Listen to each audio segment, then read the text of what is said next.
الرحمن الرحيم يا أيتها النفس المطمئنة ارجعي إلى ربك راضية مرضية سبحان ربك رب العزة عما يصفون وسلام على المرسلين والحمد لله رب العالمين. اللهم صل على سيدنا ومولانا محمد وعلى آل سيدنا ومولانا محمد وبارك وسلم. اللهم صل على سيدنا ومولانا محمد وعلى آل سيدنا ومولانا محمد وبارك وسلم. اللهم صل على سيدنا ومولانا محمد وعلى آل سيدنا ومولانا محمد وبارك وسلم. الحمدللہ گزشتہ اتوار کو نقشبندی اجتماع جنگ میں مکمل ہوا اور آج صبح رائبن اجتماع مکمل ہوا. اللہ تعالیٰ نے اجتماعات کو قبول فرمائے اور ہم سب کو بار بار ان میں حصہ لیتے رہنے کی توفیق عطا فرمائے. مومن کو اپنی زندگی میں دو طریقے کے سفر کرنے ہوتے ہیں. ایک جسمانی سفر ہے، ایک شہر سے دوسرے شہر، ایک ملک سے دوسرے ملک جانا، اس کی اپنی ضروریات اور طریقے ہیں، اصول ہیں. ایک روحانی سفر ہے. تو روحانی سفر کے متعلق آج ہم نے باتیں کرنی ہیں کہ یہ کیا ہے اور اس کے لیے ہمیں کیا کرنا ہے، اور جب کرنے لگتے ہیں تو کیا کیا اس کے اندر مسائل یا معاملات پیش آتے ہیں. یہ دوسرا سفر ہے روحانی سفر، وصول الی اللہ کا سفر، گناہوں سے نیکی کی طرف سفر، غفلت کی زندگی سے حضوری کا سفر، دنیا سے آخرت کا سفر اور مخلوق سے خالق تک کا سفر. یہ سفر وصول الی اللہ کہلاتا ہے، اور یہ سفر ہر ایک کے لیے کرنا لازمی اور ضروری ہے. سفر دنیاوی ہو یا روحانی ہو، سفر میں اگر راہبر موجود ہو تو انسان بہت سارے خطرات سے بچتا ہے، کم وقت میں زیادہ اچھا سفر کر لیتا ہے. دنیاوی سفر میں اگر راہبر موجود نہ ہو تو پریشانیاں ہوتی ہیں، لیکن بہرحال ایمان کا خطرہ نہیں ہے. روحانی سفر میں اگر خود ہی انسان چلے تو یہ تو غیب کی طرف ایک ایسی چیز کی طرف سفر ہے کہ انسان اگر اندھا دھند چل رہا ہے تو پھر تو منزل تک پہنچنا مشکل ہے، جبکہ شیطان بھی ڈاکو جو ہے راہزن درمیان میں موجود ہے. تو ہمیں دینی سفر کا، دنیاوی سفر ہو یا روحانی سفر، دونوں صورتوں میں رہبر کا اور رہنمائی کا ہونا ضروری ہے. نبی کریم صلی اللہ علیہ وآلہ وسلم جب ہجرت کے لیے تشریف لے جا رہے تھے تو آپ نے کیا کیا؟ دنیاوی سفر کے لیے رہبر کو لیا. عبداللہ بن عریقہ جو غیر مسلم تھا، اس کو باقاعدہ ہائر کیا، پیسے دیے کہ تم ہمیں راستے سے لے جاؤ، لوگوں سے ہٹاتے ہوئے بچاتے ہوئے. اس نے پیسے لیے. تو دنیاوی سفر کے لیے رہبر کی مثال آ گئی. دینی سفر، روحانی سفر کے لیے رہبر کی مثال وہ تو زیادہ آسان ہے سمجھنی. اسی سفر کی بات ہے، ہجرت کے اس سفر کی. ایک شخص نے راستے میں صدیق اکبر رضی اللہ عنہ کو پہچان کے پوچھا آپ کدھر جا رہے ہیں؟ بات چیت کوئی ہوئی اور پوچھا یہ کون ہے؟ نبی کریم صلی اللہ علیہ وسلم کی طرف پوچھا اشارہ کر کے، کون ہے یہ؟ تو صدیق اکبر نے فرمایا یہ وہ ہستی ہیں جو راستے کی طرف میری رہنمائی کرتی ہیں. یہدینی الی صراط السبیل، یہدینی الی السبیل، صراط السبیل نہیں کہ یہ مجھے سبیل یعنی راستہ دکھاتی.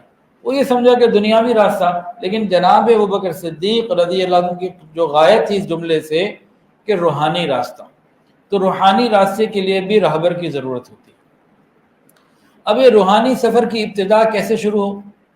روحانی سفر کو شروع کرنا چاہے تو کیسے شروع ہو؟ بہت آسان سی بات ہے، کسی نہ کسی متبع سنت، کسی صحیح بندے سے وہ بیعت ہو جائے جن کے عقائد بھی ٹھیک ہوں اور وہ کسی بزرگ سے اجازت یافتہ بھی ہوں. عقائد بھی ٹھیک ہوں، اجازت یافتہ بھی ہوں، اور پھر ان کے پاس جا کے دیکھ کے انسان محسوس کرے کہ مناسبت مل گئی تو پھر انسان بیعت ہو جائے. تو روحانی سفر شروع ہو جاتا ہے. یہ بیعت ہونے کا فائدہ کیا ہے؟ بہت سارے فائدے ہیں، سنت ہے اور بہت سارے فائدے ہیں. ایک فائدہ اس کا یہ ہے کہ ہمارے گناہوں کے اوپر بہت سارے گواہ ہیں. ہم جب دن رات ادھر ادھر گناہ کرتے پھرتے ہیں تو بہت سارے گواہ ہیں. لیکن جب ہم کسی اللہ والے کے ہاتھ پر توبہ طائب ہوتے ہیں، بیعت ہوتے ہیں، تو ہماری اس نیکی، ہماری اس توبہ کے اوپر بھی کوئی ایک بندہ قیامت کے دن گواہی دینے والا ہوگا، اللہ اس نے میرے سامنے توبہ کی تھی گناہوں سے۔ تو بیعت کے بہت سارے فائدے ہیں، ایک فائدہ یہ بھی ہے۔ اب جب آدمی توبہ کر لیتا ہے، بیعت ہو جاتا ہے، تو کچھ معمولات بتائے جاتے ہیں، ذکر بتائے جاتے ہیں۔ اذکار اور ذکر میں کیا فرق ہے؟ ذکر، اذکار، ذکر واحد کا صیغہ ہے، اذکار جو ہے جمع کا، ذکر واحد اور اذکار جمع، یعنی ایک ذکر ہے تو وہ واحد ہو گیا، اور مختلف قسم کا ذکر ہیں تو اذکار ہو جائیں گے، جیسے درود شریف ہے، تیسرا کلمہ ہے، استغفار ہے، تلاوت قرآن پاک ہے، مراقبہ ہے، کئی چیزیں ہو گئی تو ان کی جمع اذکار۔ تو ذکر، اذکار، یہ جملہ آج کئی دفعہ گزرے گا ہمارے اس موضوع میں۔ اور دوسرا لفظ ہوتا ہے اشغال، اشغال جمع ہے شغل کی۔ تو جب اشغال کا لفظ آتا ہے تو اس سے کیا مراد ہوتی ہے؟ جب اذکار یا ذکر، اذکار اور اشغال یہ دو لفظ بولے جاتے ہیں، اذکار اور اشغال۔ جب اذکار کا لفظ آتا ہے تو زبان سے ادا ہونے والے ذکر، اور جب اشغال کی بات ہوتی ہے تو قلوب سے، دل سے کرنے والے ذکر، یعنی مراقبہ وغیرہ، اس کی سٹیجز ہیں۔ اسی طریقے سے ان ذکر کو، اذکار کو، اشغال کو ورد بھی کہا جاتا ہے، ورد۔ اور جب اللہ تعالیٰ کی طرف جب انسان ورد کرتا ہے، ذکر اشغال میں مصروف ہوتا ہے، مشغول ہوتا ہے، تو اکثر اوقات ایک واردات کی کیفیات آتی ہیں۔ واردات، یہ ڈاکے والی واردات نہیں ہے، یہ بڑی پیاری واردات ہے، اچھی والی واردات ہے۔ اس کو واردات بھی کہتے ہیں، انوارات، فیوزات، تجلیات، برکات، کئی اس کے نام لیے جا سکتے ہیں۔ تو جب انسان ورد کرتا ہے تو اس پہ وارد ہوتا ہے۔ ورد کا کیا مطلب ہوا؟ ورد کا مطلب کیا ہوا؟ وارد ہوا۔ ہاں، ورد، ذکر، اذکار، اشغال، یہ سب اس کو ورد کہیں گے۔ جب انسان ورد کرے گا، یعنی ذکر اذکار کرے گا، تو واردات بھی آئیں گی۔ واردات سے کیا مراد ہے؟ واردات سے مراد یہاں اچھی والی واردات، انوارات، تجلیات، فیوزات، برکات، کیفیات، ایک سرشاری والی زندگی ہوتی ہے، تو اس کو واردات کہتے ہیں، وہ اللہ تعالیٰ کی طرف سے آتی ہے۔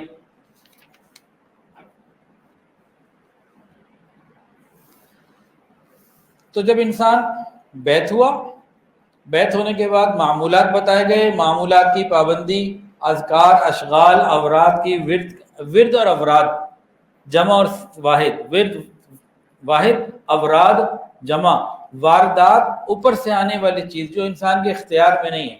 ہمارے اختیار میں کیا ہے؟ ذکر کرنا۔ ذکر کے اوپر جو اوپر سے انوارات آتے ہیں وہ ہمارے اختیار میں نہیں آتے ہیں، لیکن اس میں اختیار ہمارا نہیں۔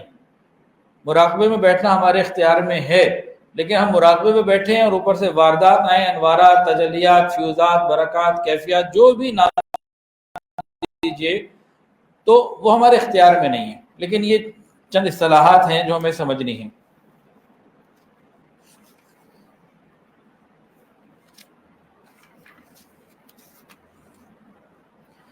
تو جب انسان پابندی سے ذکر، اذکار اور مراقبے پہ لگ جاتا ہے نا، تو اکثر و بیشتر اس کے اوپر یہ واردات کا سلسلہ شروع ہو جاتا ہے، کیفیات کا، سرشاری کا، انوارات کا۔ تو جب یہ سلسلہ شروع ہو جاتا ہے اور انسان اس میدان میں آتا ہے، تو پھر کیا ہوتا ہے؟ کبھی یہ کیفیات ہوتی ہیں اور کبھی نہیں ہوتی، اور کبھی ہوتی ہیں ہمیں محسوس نہیں ہوتی۔ کئی طرح کے معاملات پیش آتے ہیں۔ اب یہ ہر بندے کا الگ الگ، کوئی ایک فارمولا نہیں ہے، یہ باطن کی چیز ہے، ہر بندے کی اپنی محنت کے اوپر۔ کیا ہوتا ہے؟ جب ذکر، اذکار، مراقبے شروع کیے اور آگے بڑھنا شروع ہوئے، تو کبھی کیفیات ملتی ہیں اور محسوس ہوتی ہیں، کبھی کیفیات ملتی ہیں محسوس نہیں ہوتی، اور کبھی کیفیات ملتی ہی نہیں ہے، انسان لگا رہتا ہے کہ کبھی 10 منٹ مراقبہ کرتا ہے تو کیفیات ایسے آتی ہیں کہ انسان سرشار ہو جاتا ہے، اور کبھی 3 گھنٹے کا مراقبہ کرے تو جناب لگتا ہے کہ کیفیات آنا تو دور کی بات، اور زیادہ پیچھے ہو گئے۔ تو یہ سب اس راستے کی چیزیں ہیں۔ قدم قدم پر ہمیں رہبر کی ضرورت ہوتی ہے۔ اب ان چیزوں کے بدلنے کو کیا کہتے ہیں؟ قبض اور بسط، یہ دو اصطلاحات قرآن مجید میں بھی استعمال ہوئیں اور یہ تصوف میں استعمال ہوتی ہیں، قبض اور بسط۔ قبض تو سمجھ میں آ گیا کہ کیفیات کو سلب کر لینا، چھین لینا، بند کر دینا، تنگی، بساط، نشاط اور خوشی اور جناب ایک فرحت کی زندگی، مزے کی زندگی، کیفیات کی زندگی۔ واللہ یقبض ویبسط والیہ ترجعون، اللہ تعالیٰ دونوں کیفیات دیتے ہیں، کبھی سالک کو اس راستے میں چلنے والے کی کیفیات سلب کر لیتے ہیں، اس میں اسی کا فائدہ، اور کبھی بہت زیادہ عطا فرما دیتے ہیں تو اس میں بھی اسی کا فائدہ۔ اب قبض اور بسط میں سے کون سی کیفیت بہتر ہے؟ ایک عام آدمی، ایک نیا سالک، مبتدی کسے کہتے ہیں؟ ابتدائی درجے والا، اسٹارٹ کرنے والا، بھی بگنر، مبتدی بگنر۔ وہ یہ سمجھتا ہے کہ جب کیفیات مل رہی ہیں، میں مراقبے میں بیٹھا، میں نے تلاوت قرآن پاک شروع کی، میں نے نماز شروع کی، اور میں نے کوئی بھی نیک عمل شروع کیا عبادت کا، اور فائدہ مجھے محسوس ہونا، فیلنگ آنی شروع ہو گئی، کیفیات، فیلنگز جب ملنی شروع ہو گئی پازیٹیو، تو اس کا مطلب ہے بڑا اچھا ہے، اللہ راضی ہے، اللہ خوش ہے، اور مجھے فائدہ ہو رہا ہے، اور میں ٹھیک ٹریک پہ چل رہا ہوں۔ اور کبھی جب اللہ تعالیٰ یہ کیفیات اس کو نہیں دیتے، بالکل سب کچھ کے باوجود خالی رہتا ہے وہ، اس وقت وہ کئی وسوسوں کا شکار ہوتا ہے۔ ایک یہ کہ پتہ نہیں اللہ مجھ سے ناراض ہو گئے، ایک یہ کہ شاید میں غلط کر رہا ہوں، میں مراقبہ ہی ٹھیک نہیں کر رہا، میری کوئی کوتاہی ہے، کوئی غفلت ہے، یہ سوچتا ہے کہ میرا گناہ ایسے آڑے آ گیا جس گناہ کی وجہ سے مجھے فوائد نہیں مل رہے، ذکر تو وہی ہے۔ تو اور بہت ساری پریشانیاں انسان کے ذہن میں آتی ہیں، اور یہ صرف مبتدی کے نہیں، منتہی، جو بہت آگے کے اوپر چلے جاتے ہیں، جن کے اسباق 15 اور اس سے اوپر بھی جا رہے ہوتے ہیں، بعض دفعہ وہ بھی پریشان ہو جاتے ہیں کہ یہ کیا ہوا۔ فطری طور پر، طبعی طور پر انسان کو بسط کی کیفیت اچھی لگتی ہے قبض کی کیفیت سے، کیونکہ مزہ آ رہا ہوتا، کہتے ہیں مزے آتے رہیں، اور بسط میں مزے نہیں آتے، تو انسان چاہتا یہ ہے کہ مجھے مزے آئیں۔ تو ہم نے ان مزوں کی، آج کی باقیہ مجلس میں ان مزوں کی حقیقت کو سمجھنا ہے، تو ہم اس کو اب شروع کرتے ہیں جی۔ کیا شروع کرنے لگے ہیں جی؟ مزوں کی حقیقت کو سمجھنا ہے، جو کیفیات اور یہ ذائقے، انوارات، تجلیات اور برکات، ہمیں ان کو آج سمجھنا ہے کہ ان کی کیا اہمیت ہے۔ جب ہم ان کو سمجھ لیں گے، اور یہ بیان الحمدللہ ریکارڈ بھی ہو رہا ہے، اس کو کوئی بات سمجھ میں نہ آئے تو ریکارڈنگ کو بعد میں سن لیا جائے، ہو سکتا ہے کوئی چیز 2-3 دفعہ سن کے سمجھ میں آئے، کیونکہ یہ وہ چیزیں ہیں جو ہم روٹین میں سنتے سناتے نہیں ہیں، تو یہ، لیکن ایسی باتیں کہ سمجھ میں نہیں آئے کہ آ جائے گی انشاءاللہ۔ اچھا جی، پہلا سوال لوگوں سے یہ کہ ہم نے جو عبادات کرنی ہے وہ اللہ تعالیٰ کی رضا کے لیے کرنی ہے یا مزوں کے لیے؟ پہلے تو یہ فیصلہ کریں، اللہ تعالیٰ کی رضا کے لیے کرنی، مزوں کے لیے نہیں کرنی۔ جب مزوں کے لیے نہیں کرنی اور مزے نہیں مل رہے تو پریشان کیوں ہوتے ہیں؟ اپنے سے پوچھیں۔ ایک طرف ہمارا کہنا یہ ہے کہ کیفیات، عبادات، ذکر اذکار اللہ کی رضا کے لیے کرنے، دوسری طرف جو کیفیات نہ ملیں تو ہم نا امید ہونے لگتے ہیں، تو یہ کیا عمل ہے ہمارا؟ غلط ہے نا؟ جب اللہ کے لیے کر رہے ہیں تو پھر ان کیفیات کے پیچھے کیوں پڑے ہیں؟ ایک بات سمجھ میں آ گئی؟ اب اگلی بات، یہ آدھا گھنٹہ اسی پہ چلے گا انشاءاللہ تعالی۔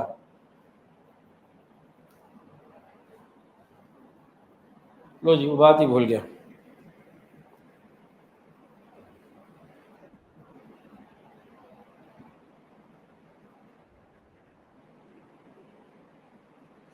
پہلا سوال کیا پوچھا تھا؟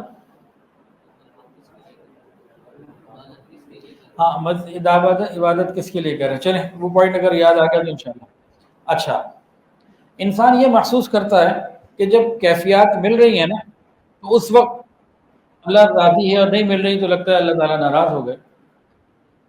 اگر ہر وقت بارش برستی رہے، ہر وقت بارش برستی رہے تو مسئلہ حل نہیں ہوگا، خشکی بھی چاہیے۔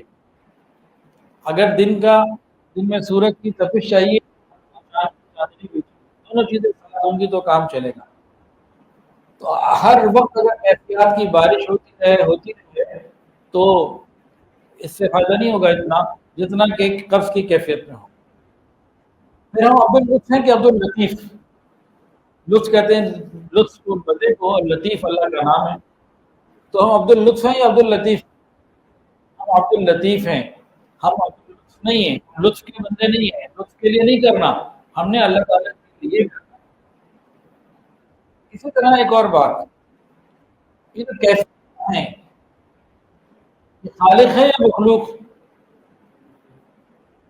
کیفیات خالق ہے کہ مخلوق؟ مخلوق ہے۔ خالق کون؟ اللہ رب العزت۔ تو ایک یہ ہے کہ ہم عبادت کے ذریعے خالق کے تمنائیں شہدائی بنے، وہ خالق کو مانگے۔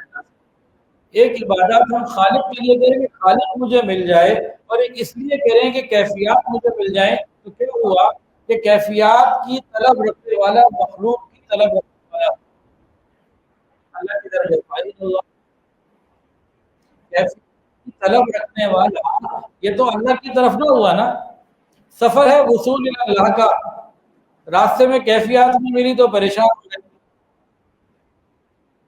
یہ بھی ٹھیک نہیں ہے۔ سفر جب اللہ کی رضا کے لیے تو کیفیات تو درمیان کی راستے کی چیز ہے، جو غیر مخلوق جو مخلوق ہے، خالق نہیں ہے۔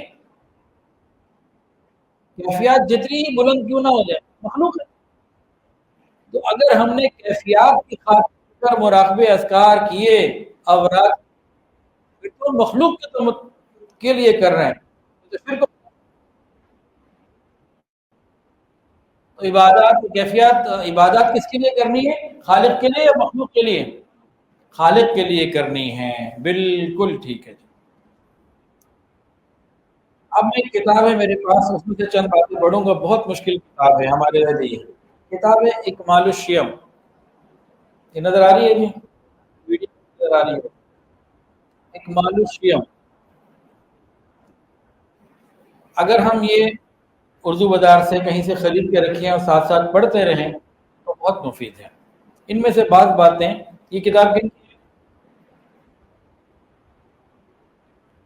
شیخ ابن عطا اللہ اسکندری رحمۃ اللہ علیہ، ابن عطا اسکندری رحمۃ اللہ علیہ کی کتاب ہے اکمال الشیم۔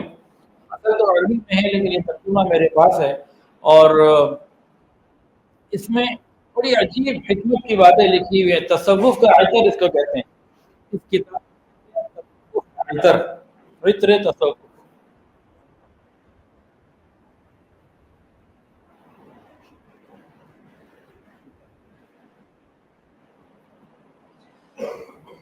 اب یہ جو اوراد وظائف جو ہم کرتے ہیں، اور اس کے اوپر قلب، اس کے بدلے جو قلب کے اوپر انوارات، برکات، جسے ہم برکات کہہ رہے ہیں، یہ جو ورود ہوتی ہے، اس کے حوالے سے جو اس کا باب ہے، پہلے یہاں لکھتے ہیں اعمال اذکار متممت، یعنی معمولات کی پابندی کو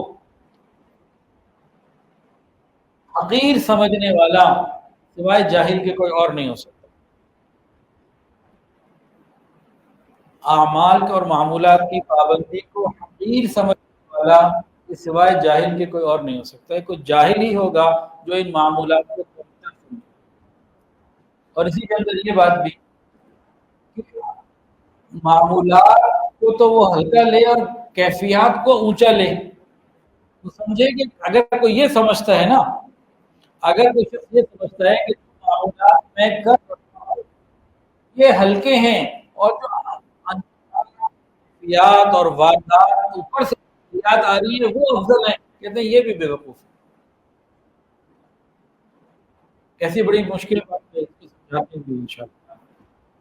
فرماتے ہیں تو سالک خود ذکر اذکار کر رہا ہے، اس کا افضل درجہ ہے ان کیفیات جو ورود ہوتی ہیں۔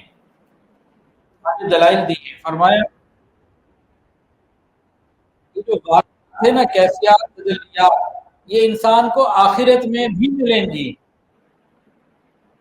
اور جو ذکر اذکار انسان کر رہا ہے یہ صرف دنیا میں ہی ہو سکتا ہے، آخرت میں نہیں ہو سکتا۔ کیفیات تجلیات واردات کا قائم مقام آخرت میں ہے، اور ہمارے ذکر اذکار معمولات کا قائم مقام آخرت میں نہیں. جس کا قائم مقام نہ ہو اس کی پوزیشن زیادہ اہمیت والی ہوتی ہے، اس کا کوئی الٹرنیٹ نہیں ہے. وہ بتا یہ رہے کہ کیفیات کو جو اچھا سمجھتے ہیں سالک، اور ذکر اذکار کو ہلکا سمجھتے ہیں، یہ جاہل ہیں، بیوقوف ہیں، ان کا علم ٹھیک نہیں ہے. اور دلیل کیا دے رہے ہیں کہ مسلمان اور مومن کے اوپر کیفیات، تجلیات، انوارات آخرت میں بھی ہوں گی، دنیا میں بھی ہیں، لیکن وہاں ذکر نہیں کر سکتے. تو یہ زیادہ اہمیت کا. دوسری وجہ یہ ہے کہ اذکار کی وجہ سے ہی تو انوارات آنے ہیں، بغیر اس کے آنے ہی نہیں ہیں. نبی کی اہمیت زیادہ. دنیا میں جب واردات ہو رہی ہوتی ہیں تو ہمارا نفس اور ہماری نفسانی خرابیاں موجود ہوتی ہیں، اس کا پورا ہم استحضار نہیں کرتے. وہ ہمارے جسم کے قلب کے صلاحیت نہیں کر سکتا، کچھ اسپنج کی طرح نہیں کر سکتے. قیامت کے دن جب نفوس پاک کے تو اللہ تعالیٰ کی طرف سے تجلیات ملیں گی، وہ رواں رواں اس کو انجوائے کرے گا. لیکن دنیا کے اعمال ہے تو اعمال کی اہمیت زیادہ ہے کیفیات سے. اور اگلی بات تو انتہائی عجیب لکھتے ہیں، فرماتے ہیں، لکھتے ہیں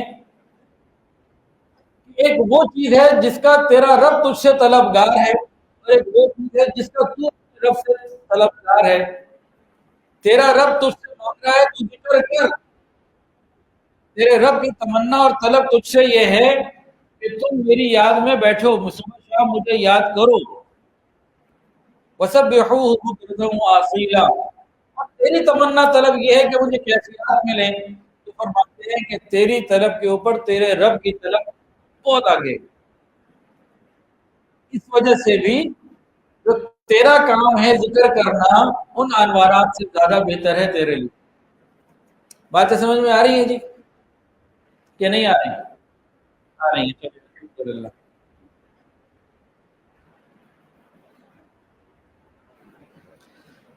اچھا جی، لکھتے ہیں جب تم کسی بندے کو دیکھو کہ غیبی امداد کے ذریعے وہ ذکر اذکار کا، معمولات کا پابند ہے.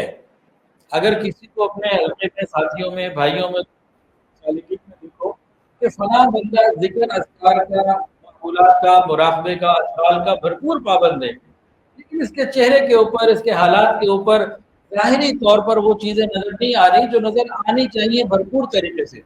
کسی اور پہ زیادہ نظر آ رہی ہے، اس پہ ہے معمولات کا پابند، لیکن اس کے اوپر وہ چیزیں اس کو نظر نہیں آ رہی، تو کیا کریں؟ تو فرمایا کہ جو بھی معمولات کی پابندی کر رہا ہے اس کے اوپر تجلیات کا ورود ہو رہا ہے، جس کی وجہ سے وہ کر رہا ہے، ورنہ کرتا ہی نہیں. اس لیے اس کو حقیر نہیں سمجھنا چاہیے کہ جس کو معمولات پر پابندی مل گئی، وہ کہیں اس کی ظاہری شکل و صورت میں کوئی محسوس ہو رہا ہے کہ وہ رونق، تازگی ذکر اذکار کی نہیں ہے. اصل کے اندر نا جو ذکر اذکار کر کر کے مقام پہ پہنچ جاتے ہیں، وہ دوسرے کے چہرے کو دیکھتے ہی اندر کی تازگی کو پہچان لیتے ہیں، چہرے بولتے ہیں. تو کہا کہ اگر کہیں محسوس میں ہو کہ بھئی ذکر اذکار تو کر رہا ہے لیکن وہ اس کے چہرے سے، حالات سے نظر نہیں آ رہے، کہا نہیں، اس کو بھی حقیر مت سمجھنا. جس کو عمل کی پابندی مل گئی وہ تجلیات الہی کے ورود سے ہی ملتی ہے، ویسے نہیں ملنی تھی. کبھی بیشی یہ اللہ کے اختیار میں سے بندے کا کام ہے. اگلی بات لکھتے ہیں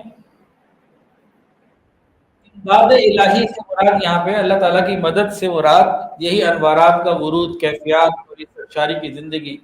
فرماتے ہیں کہ امداد الہیہ کا ورود بقدر قابلیت اور استعداد کے ہوتا ہے، اور انوارات کی روشنی بقدر دل کی صفائی کی مانند ہوتی ہے.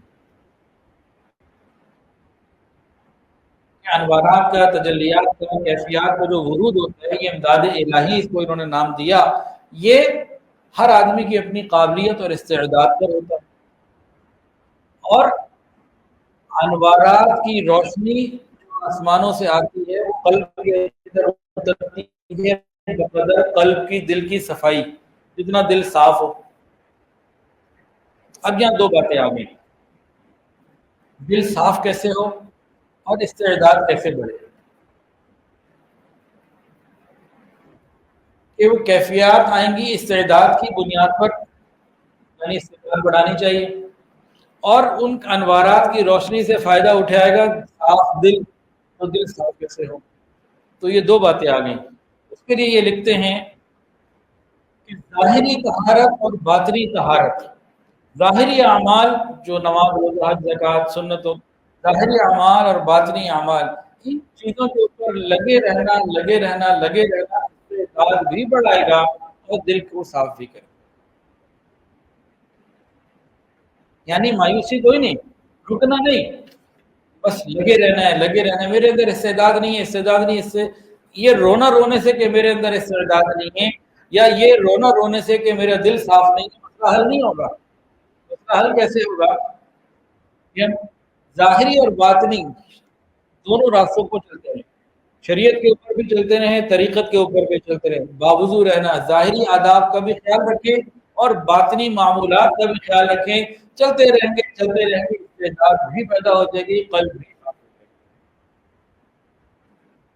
تو باطن کی صفائی ظاہری معمولات سے اس کا بڑا گہرا تعلق ہے۔ باطن کی صفائی کا ظاہری صفائی اور ظاہری معمولات اتباع سنت اور اعمال کے ساتھ بڑا گہرا تعلق ہے۔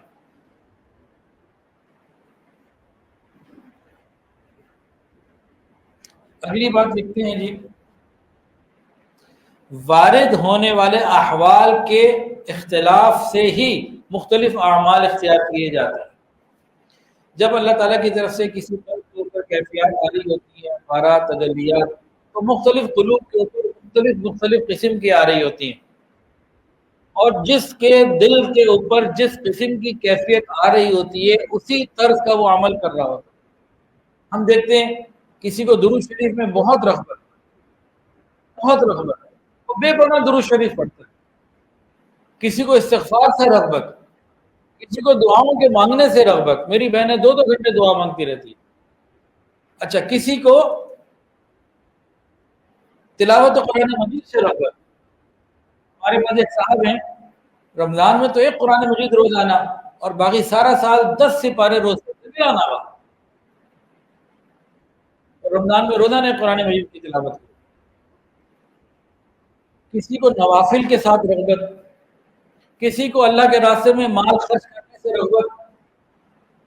اب یہ مختلف رغبتیں ہیں، یہ کیوں ہیں؟ اس وجہ سے ہیں کہ جو اللہ تعالیٰ کی طرف سے کسی کو کیفیات، انعامات، انوارات ملتے ہیں، ان میں الگ الگ نوعیت کی وہ چیزیں ہوتی ہیں، کسی کا کدھر لگ گیا، کسی کا کدھر لگ گیا، کسی کا کدھر لگ گیا۔ یہ غلبے کے اعتبار سے ہے کہ کوئی ایک صفت کسی کے اندر زیادہ ہو، لیکن پوری شریعت پر عمل کرنا ہر ایک کے لیے ضروری۔ جیسے خلفائے راشدین کے حوالے سے کیا آتا ہے؟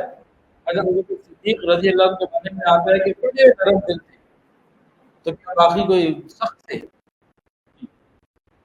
حضرت عمر کے بارے میں آتا ہے کہ دین کے معاملے میں بڑے شدید ہوتے تھے کہ نہیں پختگی ہو، کہ حضرت ابوبکر کے اندر وہ نہیں تھی، نعوذ باللہ ان کے اندر بھی۔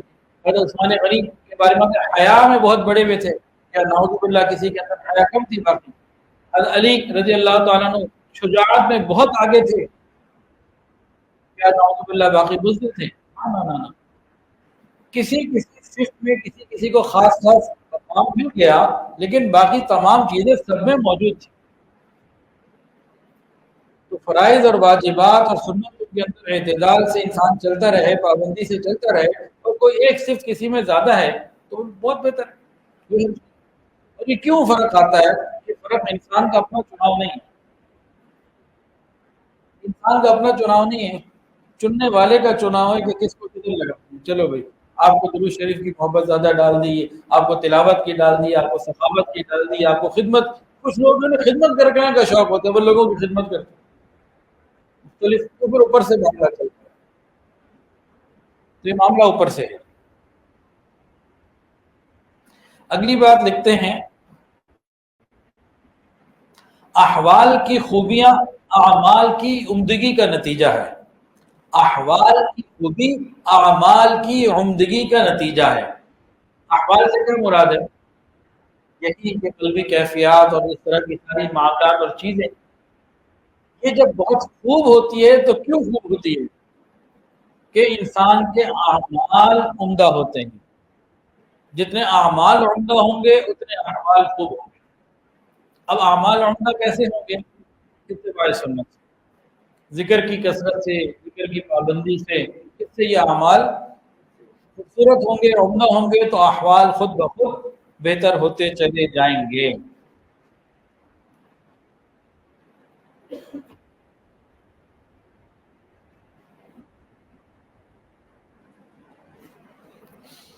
اب جو اگلی جو لائنیں آ رہی ہیں نا، اس میں تین باتیں ہیں بڑی اہم۔ یہ تین اسٹیجز ہیں، اسٹیج 1 2 اور 3، 1 2 3 درجات ہیں، بڑے عجیب، بڑی حکمت کی باتیں ہیں، بڑی مزیدار باتیں ہیں۔ اس کو تو شوق ہے نا تصوف سے اور ذکر سے، اس کے لیے بڑی مزیدار ہیں۔ ہاں جو خوش قسم کے لوگ ہیں ان کے لیے یہ بیکار ہے۔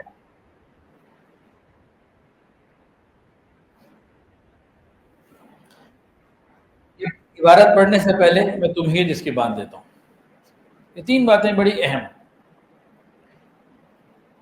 انسان جب ذکر اذکار شروع کرتا ہے تو پھر کیفیات آنے لگتی ہیں، یہ پہلی سٹیج ہے۔ جب ذکر اذکار شروع کرتا ہے تو کیفیات آنے لگتی ہیں، تو یہ کیفیات کیوں بھیجی جاتی ہیں؟ حالانکہ مقصود نہیں ہے، محمود ہے۔ کیفیات مقصود نہیں محمود ہے۔ مقصود نہیں کا کیا مطلب؟ مقصود تو اللہ تعالیٰ کی ذات ہے، اللہ تعالیٰ کی رضا ہے۔ محمود پسندیدہ، خوبصورت، اچھے کو کہتے ہیں۔ تو کیفیات مقصود تو نہیں اپنی ذات میں، لیکن اپنی ذات میں محمود ہیں، اچھی ہیں۔ اب انسان جب شروع کرتا ہے سلسلہ تو کچھ کیفیات آنی شروع ہو جاتی ہیں۔ اب یہ کیفیات کیوں آنی شروع ہوتی ہیں، اس کے اوپر تین درجات بیان کیے اور بڑے ہی خوبصورت۔ میں ابھی تو ایک ہی دفعہ بیان کروں گا، لیکن بعد میں کسی نے اس کو سمجھنا ہو تو پھر بعد میں یہ یہاں سے سن لے۔ لکھتے ہیں کہ انسان تجھ پر معرفت ربانی کا ورود اس لیے بھیجا کہ تو اس معرفت ربانی کے ذریعے، ان ورود کے ذریعے رب کی بارگاہ میں کھڑا ہونے کے لائق ہونے لگے۔ یہ کیفیات کیوں بھیجی گئیں؟ سٹیج 1، انوارات، تجلیات، برکات، یہ واردات تیرے اوپر کیوں بھیجی گئیں؟ تو جو ذکر اذکار کرنے لگا، اب یہ تجھے کیوں دی جا رہی ہیں؟ کہ تم اللہ تعالیٰ کی بارگاہ میں کھڑے ہونے کے قائل کے لائق ہو سکو، قابل بن سکو، چل پڑو۔ اس لیے بھیجی جاتی ہیں، اللہ تعالیٰ بندے کو اپنے قریب کر رہے ہوتے ہیں ان کے ذریعے سے۔ دوسری لائن لکھتے ہیں، دوسرا درجہ کیا ہے؟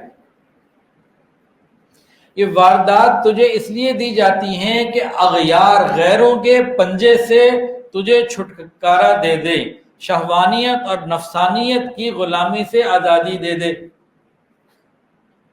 اس لیے دی جاتی ہیں اگلی سٹیج کہ تجھ کو غیروں کی غلامی سے، ہتھ کنڈوں سے نکال دے، اس کے پنجے جو جکڑے ہوئے تیرے اندر ان سے نکال دے، برائیاں جو ہیں اس کے اندر سے نکال دے۔ اور یہ درمیانی سٹیج ہے، اس سے اگلا درجہ، اور آخری سٹیج کیا ہے؟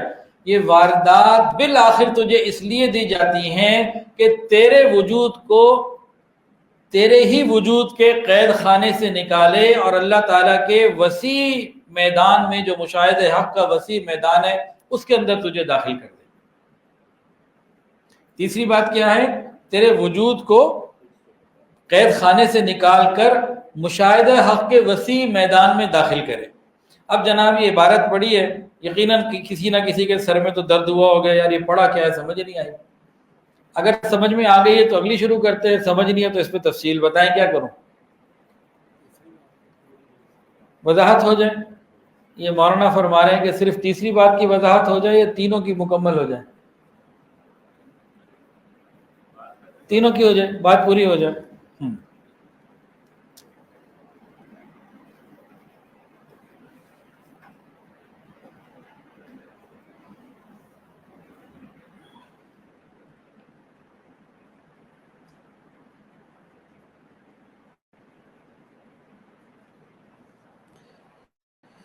چلیں جی، بسم اللہ الرحمن الرحیم. اللہ مجھے بھی صحیح سمجھانے کی، بات کرنے کی توفیق عطا فرمائے.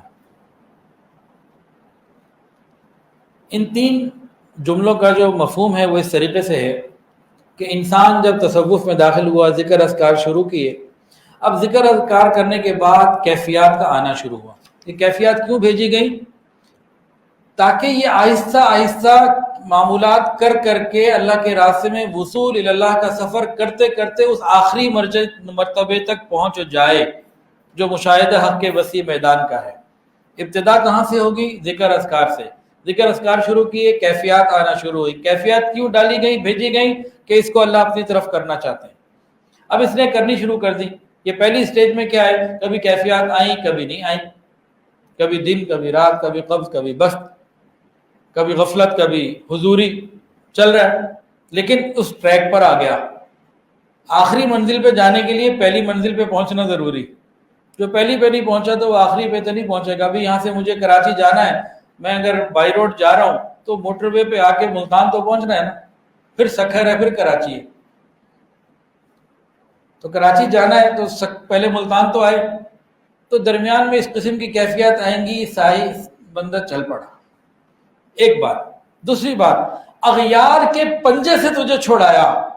یہ کیا ہے؟ اتنا خوبصورت ہے، اتنا خوبصورت ہے کہ انسان ذاتی نفسانی خواہشات میں لگا ہوتا ہے. مال کی محبت اور ادھر ادھر کی محبت، نامحرموں کی محبت اور بے شمار محبتوں میں جکڑا ہوا ہوتا ہے. جب اس کو اللہ تعالیٰ کی طرف سے کیفیات، سرشاری اور یہ چیزیں ملتی ہیں تو پھر آہستہ آہستہ وہ ان کی قیدوں سے نکل کر ادھر آ جاتا ہے، اللہ کی یاد میں آ جاتا ہے. آہستہ آہستہ نکلتا ہے ان چیزوں سے، ان کی قید سے نکلتا ہے. اس کو ایک سادہ سا سمجھنے کے لیے نا، ہمیں آنکھوں کی لذت کا پتہ ہے، زبان کی لذت کا پتہ ہے، کانوں کی لذت کا پتہ ہے. آنکھ، کان اور زبان کی لذت سمجھ رہے ہیں نا، اس کو تو بتانے کی ضرورت نہیں. اسی طرح ہمیں جو شادی شدہ لوگ ہوتے ہیں تو ان کو اس لذت کا بھی پتہ ہے. ایک آدمی کی شادی ہو، پہلی رات ہو، اس نے اپنی بیوی کے پاس جانا ہو، کوئی اس کے پاس ہے، جناب یہ میں آپ کے لیے نا بسکٹ کا ڈبہ لے کر آیا ہوں گورمے سے، آپ کو یہ پورا آپ کا، بس آپ نے آج رات کو اپنی بیگم کے پاس نہیں جانا. کہتا چل پرے ہٹ. وہ سننا بھی گوارا نہیں کرتا. کیا اس کو کیا کر رہا ہے؟ اس کو اٹریکشن نہیں آئے گی بسکٹ کے ڈبے کی. اچھا، اب ہمیں باقی تمام اعضاء کی لذت کو تو پتہ ہے. اب اعضاء کا سردار کون سا ہے؟ وہ دل ہے. تو باقی لذتیں انسان کو جب اپنا اتنا بنا لیتی ہے کہ انسان ان لذتوں کی خاطر پتہ نہیں حرام حلال کیا کچھ کر بیٹھتا ہے. تو جب انسان کو دل کی لذت ملنی شروع ہو جاتی ہے اور رب کے ساتھ تعلق کی لذت ملنی شروع ہو جاتی ہے، تو یہ لذت جب شروع ہوتی ہے تو آنکھ کی، کان کی، زبان کی، شہوات کی، ہر چیز کی لذت کو چھوڑنا اس کے لیے آسان ہو جاتا ہے. جو حرام لذتوں کی بات ہو رہی ہے، حلال کی نہیں. جو اغیار کے پنجے گڑے ہوئے نا، جب یہ کیفیات اور اللہ کے ساتھ تعلق مع اللہ کی زندگی، سرشاری کی زندگی اور یہ تجلیات ملتی ہیں اس کو، تو ہر قسم کے حرام تعلقات سے، حرام لذتوں سے پیچھا چھڑانا آسان ہو جاتا ہے. یہ سٹیج 2 ہے. پہلی سٹیج کیا تھی؟ پہلا تو کام تھا بنیاد بیت ہونا، بیت ہونے کے بعد معمولات کرنا. اب 3 سٹیجز ہیں. پہلی سٹیج کیا تھی؟ کیفیات کیوں دی جا رہی ہیں؟ کہ اللہ اس کو اپنی بارگاہ میں کھڑا کرنے کا قابل بنا رہے ہیں. تو میرا بن جا، تجھے میں نے ابھی تربیت کرنی ہے. تو غار حرا میں جس طرح وقت لگایا نبی علیہ السلام نے، تو کچھ وقت تنہائی کا ہوتا ہے. فَإِذَا فَرَغْتَ فَانصَبْ إِلَىٰ رَبِّكَ فَارْغَب. سارا دین کے کام نبی علیہ السلام کرتے، رات کو اللہ کے ساتھ مشغول ہوتے. تو ابھی اپنے ساتھ لگا رہے تو اس کی لذتیں آ رہی ہیں. اب وہ لذت کبھی آتی ہے، کبھی جاتی ہے. اگلی سٹیج میں وہ لذتیں مستقل رہنا شروع ہو جاتی ہیں، بڑھنی شروع ہو جاتی ہیں. جب وہ بڑھنی شروع ہو جاتی ہیں تو حرام لذتوں کو بندہ چھوڑتا ہے. نامحرم نہیں کہ ایک تعلق اللہ کے ساتھ ہو گیا. جس کو دل کی لذت مل جائے پھر اس کو شرمگاہ اور آنکھوں کی لذت اس کے پیچھے، اس کے سامنے ہیچ ہو جاتی ہے. وہ بالکل بسکٹ کے ڈبے کی مانند ہو جائے گی. تیسری سٹیج کیا ہے؟ اللہ اکبر کبیرہ. یہ واردات میں تجھے آگے اس لیے بڑھایا، اغیار سے تجھے اس لیے چھڑوایا کہ تجھے تیرے وجود تیرے نفس کے قید خانے سے نکال کر مشاہدہ حق کے وسیع میدان میں ڈال دے. یہ کیا ہے؟ یہ بھی بڑا عجیب ہے. اللہ کرے ہم سب کو ملے، آمین کہہ دیں. جو یہاں بیٹھے ہیں، جو نیچے مستورات ہیں، جو ادھر سنیں گے دیکھیں گے اور دیکھ رہے ہوں، سب کو اللہ عطا فرما دے. یہ کیا ہے؟ یہ وہ خوبصورت مقام ہے، اس کی تشریح میں بھی کرتا ہوں. تجھے تیرے وجود کے تیرے نفس کے قید سے نکال کر مشاہدہ حق کے میدان میں ڈلا کے کھڑا کر. یہ کیا؟ پہلے اس کو سمجھیں. یہ کیفیت کیا ہے؟ یہ وہ کیفیت ہے کہ ایک موقع آتا ہے انسان نیکی کر کے ذکر اذکار کر کر کے حرام لذتوں سے بچ گیا، نامحرم کے پاس نہیں جا رہا، حرام مال پہ نہیں جا رہا، فلاں فلاں برائیوں سے نکل گیا. لیکن اب اپنے آپ کو تو اچھا سمجھ رہے، یار میں بڑا اچھا ہوں، میں بڑا نیک ہوں، میں تو نماز بھی پڑھتا ہوں، میں تو تہجد بھی پڑھتا ہوں، اخلاص سے کرتا ہوں، سنت کے مطابق کرتا ہوں. لیکن کہیں نہ کہیں اپنے نفس کا دخل رہتا ہے. تو گویا اپنے نفس کی قید سے ابھی نہیں نکلا. اخلاص بھی ہے، عمل پہ مداومت بھی ہے، سنت بھی ہے، سب کچھ ہے، لیکن اس سب کے باوجود اپنے نفس سے باہر نہیں نکلا. اپنے نفس انسان کا کتنا ہی بڑا کیوں، انسان کتنا ہی کچھ کیوں نہ ہو جائے، اللہ کی ذات کے سامنے تو کچھ بھی نہیں ہے نا، کوئی شے ہی نہیں، کچھ بھی نہیں، زیرو ہے. اب تیسرا کیا ہے کہ یہ سب کچھ اس لیے کیا گیا تو اپنے آپ سے بھی اپنے نفس سے بھی نکل کر میری ذات میں آ جا بھائی. فَفِرُّوا إِلَى اللَّهِ. یہ کیا ہے؟ ایک جملہ ہم نے کتنی دفعہ پڑھا اور سنا اور بولا اور دعوت ہم دیتے ہیں. کیا؟ سب کچھ اللہ تعالیٰ کی ذات سے ہونے کا یقین اور اللہ کے غیر سے کچھ نہ ہونے کا یقین. وہ یہ ہے. زبان کا یہ بولنا بڑا آسان ہے. یہ بچے بھی بیٹھے ہوئے، یہ 2 دفعہ سن کے تیسری دفعہ بول لیں گے، مجھ سے اچھا بول لیں گے. لیکن اس کیفیت کا حقیقی ادراک ہو جانا، اس کیفیت کے اندر حقیقی طور پر شامل اور داخل ہو جانا، یہ خالہ جی کا گھر نہیں ہے. جب ہم کہتے ہیں نا بیان کرتے ہوئے کہ جہاں سے ہوتا ہوا نظر آ رہا ہے، ہو وہاں سے نہیں رہا، ہو کہیں اور سے رہا ہے. منہ کا یہ بول بڑا آسان ہے، اس کی حقیقت تک پہنچنا جو ہمارے بزرگ پہنچے ہیں، جنہوں نے جملے ہمیں دیے ہیں، وہاں تک پہنچنا اصل کام ہے. کہتے ہیں نا سورج سے روشنی آ رہی لیکن یہ اس کی نہیں، پانی پیاس نہیں بجھا رہا، وہ اللہ بجھا رہا ہے. اللہ چاہے تو صرف نکال دے تو پانی پیاس نہ بجھائے. فعال لما یرید، کہ انسان اپنے آپ سے بھی نکل جائے، اس کے نظر میں عمر، بکر، زید، اپنا وجود بھی ختم ہو جائے، جو ہو رہا ہے اللہ کی طرف سے ہو رہا ہے. اس کیفیت تک پہنچنا ہے اس راستے سے کہ ہر چیز کے ہونے کا یقین کہاں سے ہو؟ اللہ کی ذات سے، اور غیر سے کچھ نہ ہونے کا یقین. یہ لمبا کام ہے، محنت طلب کام ہے.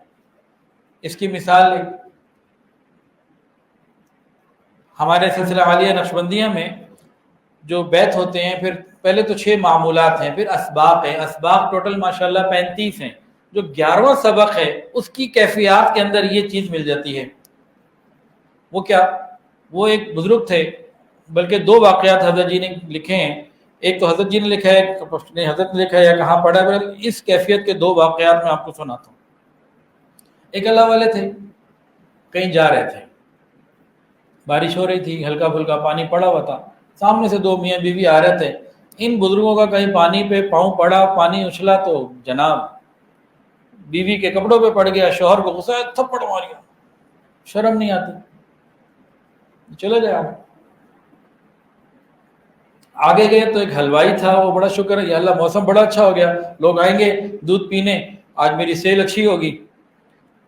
تو انہوں نے دیکھا، اس حلوائی نے دیکھا کہ کوئی بزرگ جا رہے ہیں، بلایا، اندر بٹھایا اور ایک پیالہ جو ہے نا گرم دودھ کا خود ہدیے اور تحفے کے طور پہ پیش کیا، یہ میری طرف سے قبول کر دیجیے. انہوں نے کہا بھی پیسے لے لو. کہ نہیں آپ کے لیے بس خوشی سے ہے، بس آپ کو دیکھا دے دیا. اب یہ باہر نکل کے اللہ سے کہتے ہیں اللہ تیری شان ہے، کہیں تھپڑ پڑواتا ہے، کہیں دودھ پلواتا ہے. یعنی نہ تھپڑ مارنے والے پہ نظر گئی کہ اللہ نے لگوایا، نہ دودھ پلانے والے پہ گئی کہ اس نے پلایا. یہ کون وہ کون، یہ تو کٹ پتلی ہے، اصل تو وہ ہے. یہ ہے کہ اپنے آپ سے بھی نکل جانا، کہ ہر چیز میں اللہ نظر آئے. اس کی ایک مثال اور، اب یہ کسی بڑے بزرگ کی ہیں، نام مجھے ان کا جو یاد آ رہا ہے وہ میں اب نہیں لیتا، تو وہ بھی اسی سبق میں تھے، اسی کیفیت میں تھے ان دنوں. یہ حال ایک ہوتا ہے نا، طاری ہو جاتا ہے، اس حال کے اندر ان کا سلسلہ گزر رہا تھا، وقت گزر رہا تھا. ان کا ایک مرید آیا، کہنے لگا حضرت رات کو ہمارے یہاں دعوت ہے، آپ نے آنا ہے. میں کہا ٹھیک ہے آؤں گا. اب رات کو یہ ٹائم پہ پہنچے مرید کے گھر دعوت پہ، تو دعوت دروازے پہ مرید کا والد کھڑا ہوا تھا، اور والد کو یہ نہیں پتا تھا کہ میرے بیٹے نے بلایا ہوا ہے. تو والد نے دیکھتے کہا جناب آج تو آپ کی دعوت تو نہیں، ہمارا فیملی فنکشن ہے، فلاں لوگ بلایا. اب مہمان آ رہے تھے، وہ مرید اندر تھا، اس نے دیکھا تھوڑا تھوڑا پھر کیا شیخ صاحب آئے نا، تو مہمان کافی آ گئے ہیں، دیر ہو رہی ہے. کہا اچھا آتا ہوں. مرید کہہ کے پھر چلا گیا، یہ رام رام. تو پھر والد صاحب بیٹھے ہوئے تھے، جناب ابھی تو آپ کو کہا آج آپ کی دعوت نہیں ہے. پھر واپس آ گئے. اب جب کھانا لگ گیا، دیر ہونے لگی، کھانا شروع ہو گیا، تو مرید میں یار یہ شیخ نہیں آ رہا. وہ تیسری دفعہ آیا، حضرت تو کھانا شروع ہو چکا، بہت لیٹ ہو گئے، جلدی آئے. اچھا آتا ہوں. اب یہ واپس اپنی مصروفیت میں تھا. اب وہ تیسری دفعہ پھر باپ سے ملاقات ہو گئی. آپ کو پہلے بھی کئی دفعہ کہ آپ پھر آ جاتے، پھر واپس آ گئے. تو بزرگوں نے لکھا ہے کہ یہ اس وقت اس کیفیت میں تھے کہ نہ انہیں مرید نظر آ رہا، نہ مرید کا باپ نظر آ رہا. وہ سوچ رہے بلایا ہے تو اللہ نے، منع کیا واپس بھیجا تو اللہ نے. یہ سب کٹ پتلیاں، ان کی کیا، یہ کیا چیز ہے؟ کوئی چہرے پہ تھپڑ بھی مارتے، اس نے تھوڑی مارا ہے، تو اللہ کی طرف سے. اب یہ کیفیت بولنا سننا بڑا آسان ہے کہ سب کچھ کے ہونے کا یقین اللہ کی ذات سے، اور اللہ کے غیر سے کچھ نہ ہونے کا یقین ہو، یہ کوئی عام بات تو نہیں ہے کہ جہاں سے ہوتا ہوا نظر آ رہا ہے، ہو وہاں سے نہیں رہا، ہو پیچھے کہیں اور سے رہا ہے، ریموٹ کنٹرول کہیں اور ہے. اب یہ معمولی کیفیت تو نہیں ہے. یہ ہے وہ تیسرا درجہ. اب اس عبارت کو پھر سن لیجئے تاکہ اس کی لذت بھی ہمیں مل جائے. انسان بیت ہوا، ذکر اذکار مراقبے پہ آیا. اب جو کیفیات آ رہی ہیں وہ کیوں آ رہی ہیں اور اس کے درجات کیا ہیں؟ فرماتے ہیں کہ تجھ پر یہ معرفت ربانی کا ورود جو نزول ہو رہا ہے، دیا جا رہا ہے اس لیے کہ تو رب کی بارگاہ میں پیش ہونے کے لائق ہو جائے. ابھی تو تجھے چنا ہے کہ تو چل آگے، ابھی لائف لک نہیں ہے، تو ابھی تو چل ہے. تو دوسری سٹیج کیا ہے؟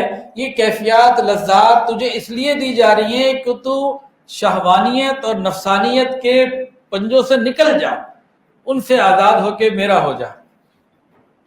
پھر جب انسان ان سب سے آزاد ہو کے اللہ کا ہو جاتا ہے، پھر آخر میں یہ اپنا نفس کھڑا ہوتا ہے کہ جی میں تو نیک ہونا، میں کچھ تو ہونا.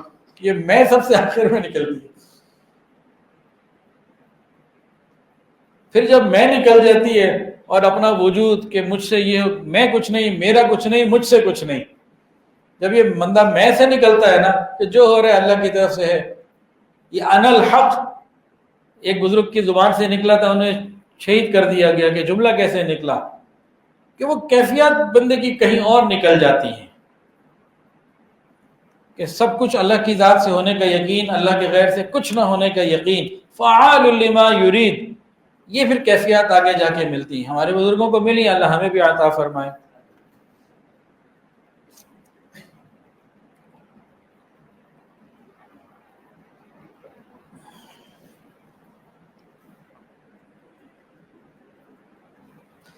اچھا جو کیفیات، ابھی اگلی بات ہے، واردات الہیہ اکثر اوقات اچانک اس لیے پیش آتے ہیں تاکہ عبادت گزار اپنی قابلیت اس کو نہ سمجھے. انسان جب ذکر اذکار کر رہا ہوتا ہے نا، تو یہ کیفیات اکثر و بیشتر اچانک آتی ہیں، انسان کو گمان بھی نہیں ہوتا اس وقت آ جاتی ہیں. کبھی انسان گھنٹوں مراقبہ کر رہا ہے، کوئی کیفیت نہیں، کچھ بھی نہیں.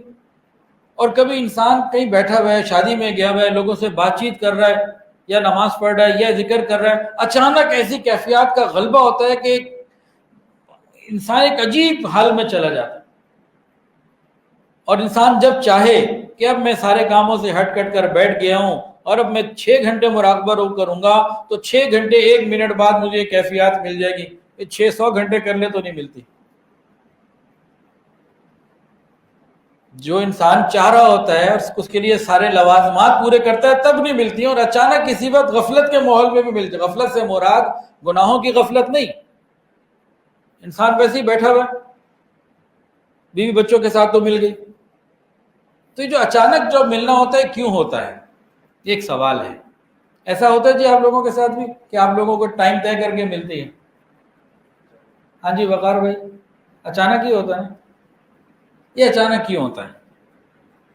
اس کی وجہ یہ ہے کہ اگر یہ اچانک نہ ہوتا تو انسان سمجھتا کہ اس میں میری قابلیت کا کوئی دخل ہے، میرا کوئی دخل ہے۔ اگر اس کا کوئی دخل ہو، اس کی کہ اچانک نہ ہوتا اور کسی عمل کی بنیاد پر ہوتا تو یہ عجب میں اور اپنے آپ کو بڑا سمجھنے میں مبتلا ہو جاتا، میں بڑی شے ہوں گی، تاکہ یہ عجب سے بچے اور اس کو اللہ تعالیٰ کا انعام سمجھے۔ یہ اللہ تعالیٰ کی طرف سے وہ ہدیہ اور وہ تحفہ ہے، جب اللہ تعالیٰ کسی کی طرف متوجہ ہوتے ہیں تو اسے عطا فرما دیتے ہیں۔ یہ محبوب کے تحفے ہیں جو اچانک ملا کرتے ہیں۔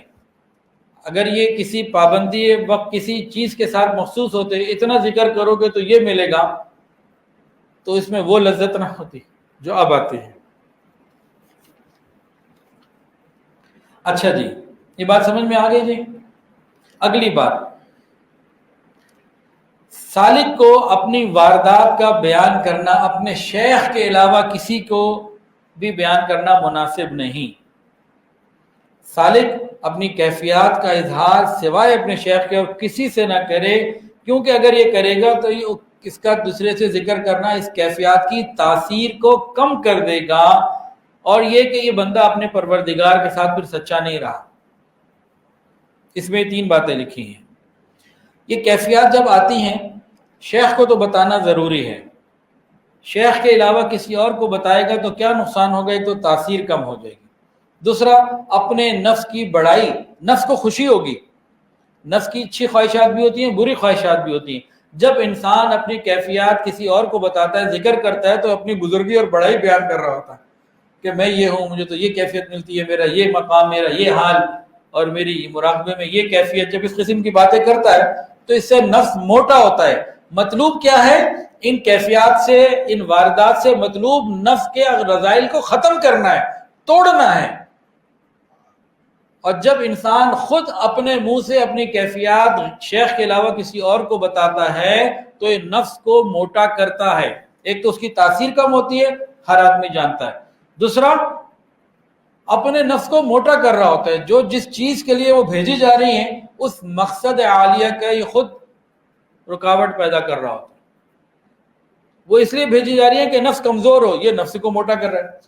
یعنی جو چیز نفس کو کمزور کرنے کے لیے عطا کی جا رہی ہے، ہم اسی چیز کا غیر شیخ کے علاوہ کسی اور سے اظہار کر کے اسی چیز کو نفس کے موٹا ہونے میں استعمال کر دیتے ہیں۔ تو نفس کیسے ٹھیک ہوگا؟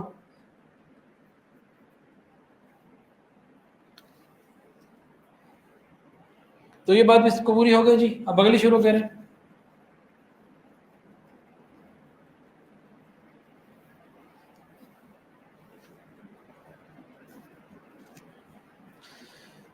یہ جو واردات الہیات، تجلیات، برکات، فیوزات، یہ کیا ہیں؟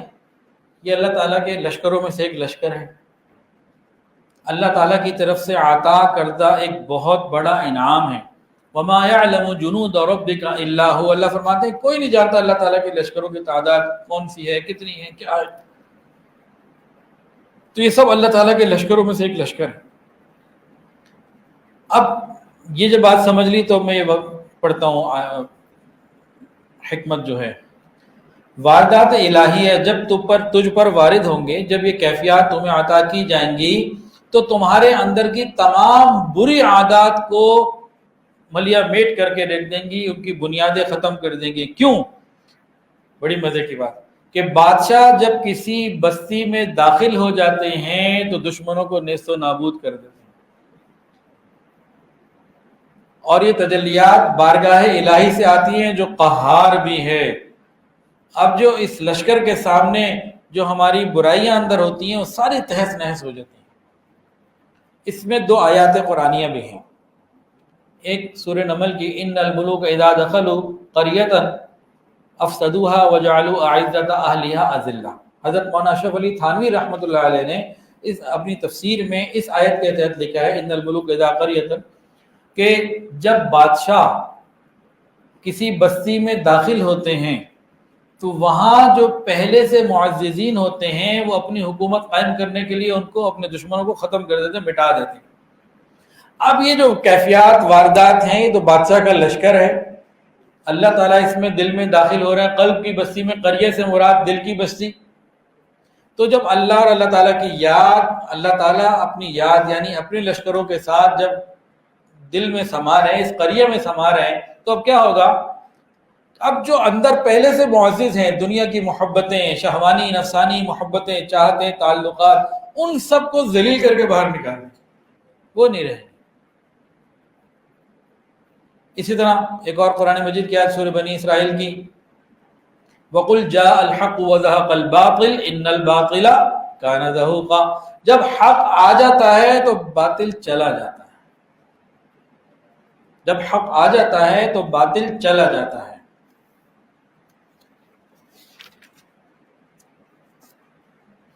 تو گویا معلوم یہ ہوا اس آخری والی بات سے کہ جب ہم معمولات کی پابندی کریں گے، دل کرے نہ کرے، اپنے آپ کو لگائے رکھیں، کرتے کرتے کرتے ان کیفیات، انوارات اور تجلیات اور برکات کے فوائد اور ثمرات یہ ہیں کہ نفس کی بری تمام کیفیات کو ختم کر کے اندر جن کی عزت ہوتی ہے، بری چیزوں کی عزت، ان کو مٹا کے رکھتے تھے۔ تاہم ابھی وقت مکمل ہو گیا تو انشاءاللہ پھر کسی اور موقع پہ اس کو اور آگے کریں گے۔ تو یہ کیفیات کے فوائد اور فضیلت تو بتا دیں کیا ہے، تمام صورتوں میں یہ محمود نہیں ہے، مقصود نہیں، غلط، تمام صورتوں میں مقصود نہیں ہے، محمود بہت ہے، مقصود قطعا نہیں۔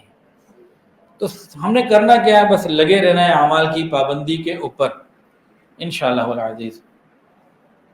فاذکرونی اذکرکم، اللہ فرماتے ہیں قرآن مجید میں سورہ بقرہ میں، تم میرا ذکر کرو میں تمہارا ذکر کروں گا، تم مجھے یاد کرو میں تمہیں یاد کروں گا۔ حضرت تھانوی رحمۃ اللہ فرماتے ہیں کہ جس وقت انسان فاذکرونی جو اس کے اختیار میں ہے، پابندی سے ذکر، اذکار، مراقبہ، معاملات شروع کر دیتا ہے، جس وقت یہ ذکر کرتا ہے اذکرکم اسی وقت ہو جاتا ہے، اس کے لیے انتظار نہیں کرنا پڑتا۔ انسان کو محسوس ہو یا نہ ہو یہ کوئی مسئلہ نہیں، اسی وقت ہو جاتا ہے۔ پھر ہم یہ چاہتے ہیں کہ ہم ذکر اذکار کی کیفیات ملیں، کیفیات تو دنیا میں بھی ملیں گی اور آخرت میں بھی ملیں گی، لیکن ذکر آخرت میں نہیں ہوگا۔ تو ہم کیفیات ملیں یا نہ ملیں، ذکر کی پابندی نہ کریں، پابندی کرتے چلے جائیں، ذکر پابندی سے کریں، انشاءاللہ یہاں بھی ملے گا، یہاں ملے نہ ملے وہاں تو بے حساب ملے گا، لیکن وہاں ذکر کا موقع نہیں ہوگا۔ اللہ تعالیٰ سے دعا ہے اللہ تعالیٰ مجھے، آپ کو، ہم سب کو معمولات کی پابندی کی توفیق عطا فرمائے۔ وآخر دعوانا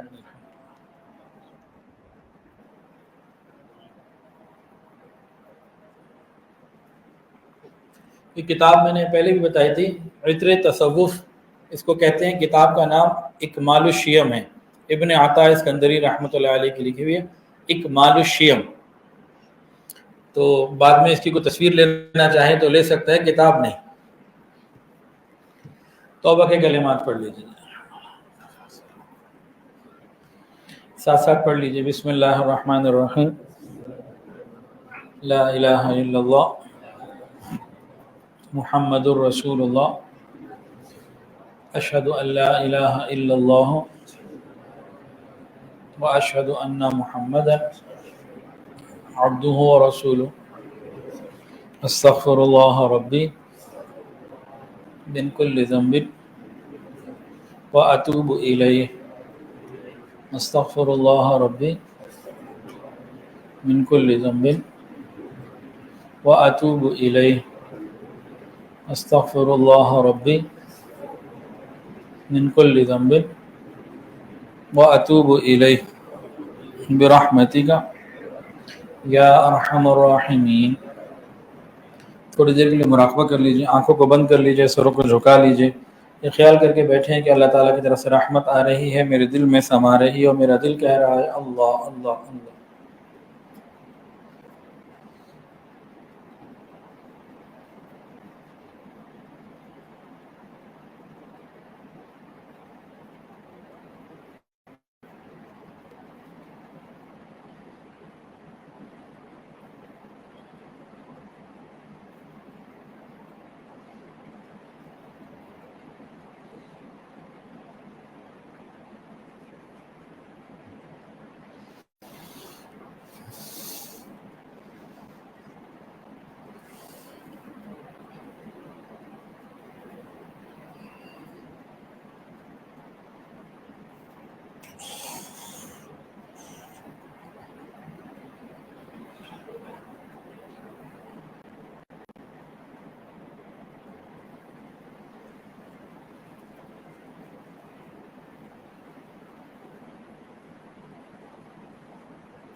لا الہ الا اللہ محمد رسول اللہ. دعا کے لیے. الحمد للہ رب العالمین، الحمد للہ رب العالمین، الحمد للہ رب العالمین، وصلی اللہ علی النبی الامی الکریم. ربنا ظلمنا انفسنا وان لم تغفر لنا وترحمنا لنکونن من الخاسرین. اللہ ہم آپ کے عاجز مسکین بندے ہیں، اللہ تعالی کے بندے ہیں، حقیقت میں نہایت بندے ہیں. یا اللہ ہمارے دلوں کی گندگیوں کو دور فرما، ہمارے سینوں کو اپنی نور سے منور فرما، ہمارے دلوں کو اپنی یاد سے آباد فرما. نبی کریم سینوں کو اپنی محبت سے لبریز فرما، خطاؤں سے درگزر فرما، عائشوں کی پردہ پوشی فرما. نبی کریم اپنی رحمت اور خوش بنائی نصیب فرما. سر کے بالوں سے لے کر پاؤں کے ناخنوں تک نیکی تقوی عطا فرما. یا اللہ ہم سب کے تمام صغیرہ کبیرہ گناہوں کو معاف فرما، تمام ماضی کی تمام دلی اور نیک جائز حاجات کو پورا فرما. یا الہ العالمین ہمیں ذکر، اذکار، مراقبے پابندی سے کرنے کی توفیق عطا فرما، معمولات کا شوق عطا فرما. جس طرح ہم کھانے شوق اور پابندی سے روز کھاتے ہیں، یا روحانی غذا بھی ہمیں روز لینے کی توفیق عطا فرما. ہماری روح کو پاکیزہ فرما، نفس امارہ کو، نفس لوامہ کو نفس مطمئنہ بنا. یا الہ العالمین ہمیں اپنی یاد عطا فرما، اپنی حضوری عطا فرما. یا اللہ ذکر میں روح میں ذکر فرما، بوٹی بوٹی ہڈی ہڈی میں محبت پیدا فرما، اپنے عشق کی آتش ہماری رگ رگ میں پیدا فرما یا الہ العالمین، سجدے کا سرور عطا فرما، نماز کی حلاوت عطا فرما، ایمان کی حلاوت عطا فرما یا الہ العالمین، لفظ اللہ کی چاشنی ہم سب کو عطا فرما یا اللہ، ہم سب کی تمام پریشانیوں کو دور فرما یا الہ العالمین۔ بہت سارے لوگوں نے دعاؤں کے لیے کہا اور جو کہنا چاہتے تھے نہیں کہہ پائے، اور وہ لوگ جن کا حق ہے کہ ہم ان کے لیے دعائیں کرتے رہا کریں، نبی کریم سب کے لیے خیر کے فیصلے فرما یا اللہ، نبی علیہ السلام کی سچی محبت اور کامل اتباع کی توفیق عطا فرما یا الہ العالمین۔ فلسطین کے مظلوم مسلمانوں کی مدد فرما، غزہ کی بیت المقدس کی حفاظت فرما یا الہ العالمین، پوری امت کی حفاظت فرما یا اللہ، ہمارے ملک پاکستان کی حفاظت فرما۔ رب کریم ہم سب کو رزق حلال، آسان، فراخ اور بابرکت عطا فرما، حرام اور مشتبہ سے محفوظ فرما یا الہ العالمین، ہماری دعاؤں کو قبول فرما یا الہ العالمین۔ ہم میں ہمارے گھروں میں جو بیمار ہیں شفا عطا فرما، جو پریشانیوں کو دور فرما یا اللہ، ہماری جو رزق کے حوالے سے پریشانیاں ہیں ان کو دور فرما، کاروباری پریشانیاں، ملازمت یا اللہ ان تمام پریشانیوں سے دور فرما، اپنے پریشانیوں سے عطا فرما یا الہ العالمین۔ بہت سارے لوگوں نے دعاؤں کے لیے کہا، ایسے لوگ ہیں جن کے بیوی بچے گھریلو پریشانیوں میں ہیں، اللہ ان کی پریشانیوں کو دور فرما، ان سب کی اہلیہ اور بچے ایک پوری میں ہیں، اللہ ان کو قربت عطا فرما، آسانیاں عطا فرما، ہم سب کی تمام پریشانیوں کو دور فرما، خوشگوار ازدواجی زندگی، خوشگوار زندگی عطا فرما کہ اللہ ہم سب کو خیرات طیبہ عطا فرما عالمین۔ جب تک زندگی باقی ہے، ایمان، صحت، عافیت والی زندگی عطا فرما، موت کا وقت آ جائے کریم ہماری زبانوں سے کلمہ جاری فرما دینا یا اللہ، وہ ہمارے عزیز ہماری دنیا سے جا چکے ہیں یا اللہ سب کی مغفرت فرما، سب کے درجات کو بلند فرما یا الہ العالمین۔ ہمارے گھروں میں جو بیمار ہیں شفا عطا فرما، تعالی علی خیر خلق سیدنا و مولانا محمد وعلی آلہ واصحابہ واہل بیتہ اجمعین، آمین آمین یا رب العالمین۔ درس قرآن www.درسقرآن.com